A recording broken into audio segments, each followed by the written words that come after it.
8 September 2025 નેપાળમાં કરવામાં આવે છે સોશિયલ મીડિયા બેન. નેપાળના કાઠમંડુમાં યુવાનો દ્વારા કરવામાં આવે છે પ્રોટેસ્ટ. આ પ્રોટેસ્ટ હતું પૂરી રીતે અહિંસાપૂર્ણ, પરંતુ પોલિટિશિયન દ્વારા આ યુવાનોને રોકવા માટે પોલીસનો ઓર્ડર આપવામાં આવે છે ગોળીબારીનો. 20 યુવાનોના મોત સાથે 400 થી વધારે લોકો થઈ જાય છે ઘાયલ. આ તાનાશાહી શાસન વિરુદ્ધ થઈ જાય છે જેનઝી ખૂબ જ ઉગ્ર.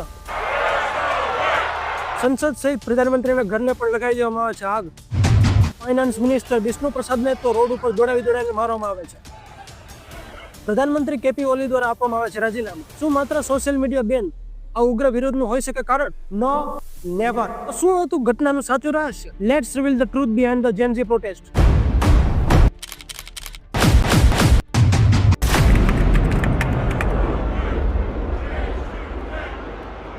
નવેમ્બર 2023 નેપાળના પોલિટિશિયનો દ્વારા સોશિયલ મીડિયાને ministry of communications and information technology દ્વારા મેન્ડેટરી રજિસ્ટ્રેશન કરવાનું અને લોકલ પબ્લિક જાહેર હાજરી આપવાનું નક્કી કરવામાં આવે છે. નેપાળની સરકાર દ્વારા આ નિર્ણય સોશિયલ મીડિયામાં ચાલી રહેલા ફેક ન્યૂઝ, હેટ સ્પીચ અને ફ્રોડ જેવી ઘટનાઓને રોકવા માટે આ નિર્ણય લેવામાં આવ્યો હતો. પરંતુ નેપાળના યુવાનોનું એવું કહેવું હતું કે આ રજિસ્ટ્રેશન સોશિયલ મીડિયાને કંટ્રોલ કરવા માટે અને જનતાની અવાજને દબાવવા માટે કરવામાં આવેલું છે. સોશિયલ મીડિયામાં નેપાળના યુવાનો દ્વારા સરકારી નેપોટિઝમ અને કરપ્શન વિશેની ચર્ચાઓ કરવામાં આવતી હતી. સાથે સાથે સરકારી મંત્રીઓના નેપોકિટ્સ અને તેની લક્ઝરી લાઇફસ્ટાઇલને એક્સપોઝ કરવામાં આવતી હતી. ત્યારબાદ સરકાર દ્વારા સોશિયલ મીડિયાને 5 નોટિસ ફટકારવામાં આવી, જેથી ટિકટોક અને વાઇબર સિવાય અન્ય 5 સોશિયલ મીડિયા કંપનીઓ દ્વારા રજિસ્ટ્રેશન કરવામાં આવ્યું. બાકીની અન્ય કંપનીઓ રજિસ્ટ્રેશન કરાવ્યું નહીં. નેપાળની સુપ્રીમ કોર્ટે સરકારને એવો આદેશ આપ્યો કે જે કંપનીઓ રજિસ્ટ્રેશન કરાવ્યું નથી તે કંપનીઓને બેન કરી દેવામાં આવે. 28 ઓગસ્ટ 2025 નેપાળની સરકાર દ્વારા સોશિયલ મીડિયાની કંપનીઓને છેલ્લી વોર્નિંગ આપવામાં આવે છે. જો તમે રજિસ્ટ્રેશન નહીં કરાવો તો તમારી કંપનીઓને બેન કરી દેવામાં આવશે નેપાળમાં. પરંતુ આ રજિસ્ટ્રેશનની જે વોર્નિંગ આપવામાં આવી હતી એ વોર્નિંગને પણ સિરિયસલી લેવામાં નથી આવતી, જેને કારણે નેપાળ સરકાર દ્વારા 26 જેટલી સોશિયલ મીડિયા કંપનીઓને બેન કરી દેવામાં આવે છે. તેમાં ટ્વિટર, ફેસબુક, ઇન્સ્ટાગ્રામ, વોટ્સઅપ જેવી અન્ય સોશિયલ મીડિયા કંપનીઓ પણ સામેલ હતી. આ સોશિયલ મીડિયા બેનના વિરોધમાં શાળા કોલેજના રહેલા 20 થી 25 વર્ષના જેનઝી વિદ્યાર્થીઓ દ્વારા એક પ્રોટેસ્ટ કરવામાં આવે છે.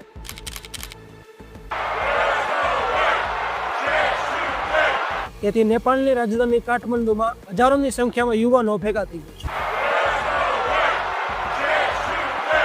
પ્રોટેસ્ટને આમી નેપાલ નામના એક NGO કંપની દ્વારા ઓર્ગેનાઇઝેશન કરવામાં આવેલો હતો. આ પ્રોટેસ્ટમાં રહેલા જેટલા યુવાનો હતા એ ખૂબ જ શાંતિપૂર્ણ અહિંસા રીતે માહિતીગર મંડાલાથી પાર્લામેન્ટ તરફ જઈ રહ્યા, પરંતુ સરકાર દ્વારા આ વિરોધકર્તાઓને આગળ વધતા અટકાવવા માટે પાર્લામેન્ટમાં ચુસ્ત પોલીસ બંદોબસ્ત કરી દેવામાં આવ્યો છે. પરંતુ યુવાનો તેની રીતે આગળ વધતા જતા હતા. તેના લીધે પોલીસ ઓફિસરો દ્વારા આ આગળ વધતા યુવાનોને રોકવા માટે તેમની ઉપર ટીયર ગેસ, વોટર કેનન અને રબર બુલેટનો યુઝ કરવામાં આવે છે. જોતજોતામાં પોલીસ ઓફિસરો અને આ યુવાનો વચ્ચે મારામારી શરૂ થઈ જાય છે, જેના કારણે પોલીસ ઓફિસરોને ડાયરેક્ટ બુલેટ ફાયરનો ઓર્ડર આપવામાં આવે છે, જેમાં 19 લોકોના મોતની સાથે 400 થી વધારે લોકો થઈ જાય છે ઘાયલ. મરવામાં એક 12 વર્ષનો છોકરો પણ હતો. આવું તાનાશાહી શાસન તો કોઈ પણ સહન ન કરી શકે ને. જ્યારથી આ ખબર પડે છે નેપાળવાસીઓને, બધા જ લોકો નેપાળના રસ્તાઓમાં ઉતરી જાય છે અને પ્રોટેસ્ટ કરવા લાગે છે. પ્રોટેસ્ટરોની સંખ્યા એટલી બધી વધતી જતી હતી કે સમગ્ર રોડ, રસ્તાઓ લોકોની ભીડથી ભરાઈ ગયા હતા. સરકાર આ ભીડને કંટ્રોલ કરવા માટે 3:30 વાગે કર્ફ્યુ પણ લગાવે છે, પરંતુ કર્ફ્યુનો કંઈ પણ સોલ્યુશન મળતું નથી.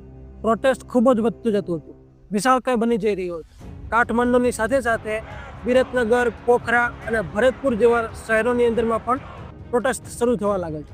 એક શાંતિથી જે પ્રોટેસ્ટ ચાલી રહ્યું હતું તેની ઉપર પોલીસની કાર્યવાહી અને ગોળીબારીના લીધે આ પ્રોટેસ્ટ ઉગ્ર બની ગયું હતું અને ખૂબ જ વિરાટ રૂપ ધારણ કરી લીધું હતું. કેપી ઓલી દ્વારા એટલે કે ત્યારના નેપાળના પ્રધાનમંત્રી દ્વારા એવું જણાવવામાં આવે છે કે અમે એરોગેન્સના વિરોધમાં છીએ, તેથી એવું કંઈ પણ સ્વીકારવામાં નહીં આવે જે દેશ માટે અહિતકાર હોય, નુકસાનકારક હોય. પરંતુ અંતમાં સરકારને આ યુવાનો સામે ઝૂકવું પડ્યું. પહેલા હોમ મિનિસ્ટર દ્વારા રાજીનામું આપવામાં આવ્યું અને સોશિયલ મીડિયા પર લાગેલો જે બેન હતો એ બેનને દૂર કરી દેવામાં આવ્યો. તો પણ પ્રોટેસ્ટરો શાંત ન થયા. પ્રધાનમંત્રી અને રાષ્ટ્રપતિના ઘરોને પણ સળગાવી દેવામાં આવ્યા. વિરોધ પક્ષના નેતાઓના ઘર હતા તેઓને પણ બાળીને ખાક કરી દેવામાં આવ્યા. નેપાળની આર્મી દ્વારા ઘરમાં રહેલા જે સરકારી મંત્રીઓ હતા, અધિકારીઓ હતા, તેઓને હેલિકોપ્ટરની મદદથી બચાવી લેવામાં આવ્યા. નેપાળનું ખૂબ જ જાણીતું સિંહ દરબારને પણ બળીને ખાક કરી દેવામાં આવ્યું.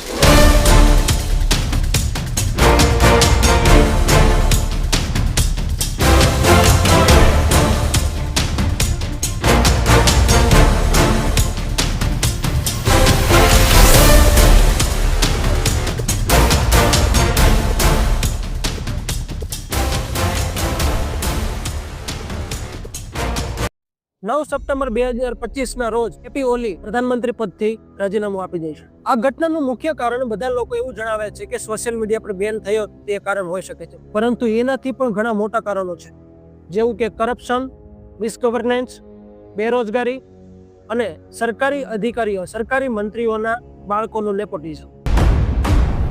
નેપાળના યુવાનોમાં પહેલેથી જ કરપ્શન, બેરોજગારી અને નેપોટિઝમ ઉપર ગુસ્સો પહેલેથી જ હતો. 2024ની વાત કરીએ તો નેપાળની અંદરમાં બેરોજગારીનું પ્રમાણ 20.2% હતું, એટલે કે દર 5 વ્યક્તિઓમાંથી 1 વ્યક્તિ બેરોજગાર. નેપાળવાસીઓને રોજગાર મેળવવા માટે બીજા દેશોમાં જવું પડતું હતું. વાત એટલી બધી ખરાબ હતી કે નેપાળવાસીઓને રશિયા યુક્રેનમાં ચાલી રહ્યા યુદ્ધમાં પણ સામેલ થવું પડ્યું હતું, જેથી કંઈક રોજગાર મળી શકે. એટલે કહેવામાં એવું આવે છે કે તેઓને એક યુદ્ધ પાછળ $4,000 મળતા હતા. ફેબ્રુઆરી 2024ના રિપોર્ટ અનુસાર 15,000થી વધારે નેપાળીઓએ આ યુદ્ધમાં સામેલ થયા. ત્યાં તેઓને થોડે દિવસ ટ્રેનિંગ આપવામાં આવે અને ત્યારબાદ ડાયરેક્ટલી યુદ્ધ કરવા માટે મોકલી દેવામાં આવે. નેપાળના યુવાનો રોજગાર માટે મોતને પણ ગળે લગાવવા માટે તૈયાર. જો આ બધી પાછળ નેપાળની સરકાર દ્વારા થોડી પણ એમ્પથીની સિમ્પથી બતાવવામાં આવી હોત તો આ ઘટના એટલી બધી વિશાળકાય બની ન હોત, સિચ્યુએશન એટલી બધી ક્રિટિકલ થઈ ન હોત. પરંતુ થયું બધું ઉલટું. સરકારી મંત્રીઓ, નેતાઓના જે છોકરાઓ હતા, એના બાળકો હતા, એ બધા લોકો મોંઘા પર્સો, મોંઘી જગ્યા પર જતા હતા, મોંઘી હોટલોમાં ખાવાનું ખાતા હતા, મોંઘી કારોમાં રખડતા હતા, વિદેશોમાં ભણતા હતા. એવા વિડીયો વાયરલ કરવામાં આવે છે, જેથી નેપો કિડ્સની સામે અવાજ ઉઠાવવાનું શરૂ કર્યું સોશિયલ મીડિયાના માધ્યમથી. #નેપોકિડ્સ ટિકટોકની અંદરમાં વાયરલ થવા લાગ્યું, ટ્રેન્ડિંગ થવા લાગ્યું. નેપો કિડ્સ અને નેપો બેબી નામના 2 હેશટેગ વાયરલ થવા લાગ્યા. વિડીયો એવા વાયરલ કરવામાં આવતા હતા, એક તરફ એવું બતાવવામાં આવે છે નેપો કિડ્સની લેવિશ લાઇફસ્ટાઇલ, અને બીજી તરફ નેપાળના ગરીબ લોકો કે જેઓને એક સમયનું ખાવાનું પણ નથી મળતું. ત્યારે આ પ્રોટેસ્ટરો દ્વારા જે પ્રોટેસ્ટ કરવામાં આવ્યું હતું ને, ત્યારે મોટા પોસ્ટરોમાં લખેલું પણ હતું. કરપ્શન પણ એક ખૂબ જ મોટો મુદ્દો હતો, જેના માટે માર્ચ 2025માં પણ પ્રોટેસ્ટ કરવામાં આવ્યું હતું. નેપાળવાસીઓ એટલા બધા સરકારથી કંટાળી ગયા હતા કે તેઓ એવું વિચારવા લાગ્યા હતા કે આની કરતાં તો મારું મોનાર્કી સારું હતું. 2008 પહેલાની વાત કરીએ તો નેપાળ એક મોનાર્કી હતું. મોનાર્કીનો મતલબ એવો થાય છે કે ત્યાં રાજાશાહી શાસન હોય, કોઈ એક રાજા શાસન કરતો હોય. નેપાળનો છેલ્લો રાજા હતો કિંગ જ્ઞાનેન્દ્ર. તેને હટાવવા માટે પણ 2 મોટી ચળવળો કરવામાં આવી હતી. એક હતું 2006નું લોકતંત્ર આંદોલન અને બીજું હતું માઓવાદી ઇન્સર્જન્સી. 28 મે 2008ના રોજ નેપાળને એક ડેમોક્રેટિક કન્ટ્રી તરીકે જાહેર કરી દો, એક રિપબ્લિક દેશ જાહેર કરી દેવામાં આવે છે. અને ત્યારના સમયના પહેલા પ્રધાનમંત્રી તરીકે પુષ્પકમલ દાહાલનો નિયુક્ત કરવામાં આવે છે. ત્યારથી લઈને આજ સુધીની વાત કરીએ તો 17 વર્ષોમાં 13 વખત સરકારને બદલવામાં આવી, કારણ કે ગઠબંધન તો થતા હતા પણ સમય જતા તૂટી જતા. ક્યારેક કેપી ઓલી શર્મા, ક્યારેક પુષ્પ કમલ, તો ક્યારેક શેર બહાદુર. બસ આ 3-4 મંત્રીઓમાં સરકાર ફર્યા કરતી હતી. નેપાળમાં ટોટલ 2 પાર્ટી છે, એક નેપાળી કોંગ્રેસ અને બીજી છે નેપાળી કોમ્યુનિસ્ટ. નેપાળી કોંગ્રેસના અગ્રણી એવા શેર બહાદુર ઉપર એવો આરોપ લગાવવામાં આવ્યો હતો કે એરક્રાફ્ટની ખરીદી ઉપર તેઓ ઇલીગલી કમિશન લીધું હતું. પુષ્પકમલ દાહાલ ઉપર એવું કરપ્શનનો ચાર્જીસ લાગવામાં આવેલો હતો કે માઓવાદી ફંડ દ્વારા જે પણ ફંડ મળ્યું હતું તેમાં ઘણું બધું ફંડ તેઓએ પોતાના એકાઉન્ટમાં ડાયવર્ટ કર્યું. કેપી ઓલી શર્મા ઉપર પણ એક આરોપ લગાવવામાં આવેલો હતો કે ટી એસ્ટેટને કોમર્શિયલ પ્લોટ તરીકે જાહેર કર્યો. બીજા મંત્રીઓના અધિકારીઓ પર નેતાઓ ઉપર પણ ઘણા બધા આરોપો લાગેલા હતા. 2006ની પ્રેક્ટિસ અનુસાર એવું જાહેર કરવામાં આવ્યું હતું કે નેપાળના કોઈ પણ નેતા કે અધિકારીઓ ઉપર કોઈ પણ પ્રકારની કાર્યવાહી કરવામાં આવશે નહીં, તેઓની પૂછતાછ પણ થશે નહીં. એ જ કારણથી તો નેપાળના જેટલા નેતાઓ અને અધિકારીઓ હતા બિંદાસ પોતાની મરજીથી કરપ્શન કરતા હતા. વાસીઓને સોશિયલ મીડિયા તરફથી પણ થોડી ઘણી રોજગારી મળી રહી હતી, પરંતુ જ્યારથી આ બેન લાગ્યું તો તેઓની રોજગારી મળી રહી હતી એમાં પણ ખતરારૂપ સાબિત થઈ ગઈ. નેપાળની વાત કરીએ તો એની રોજગારીનો મુખ્ય સ્ત્રોત છે ટુરિઝમ.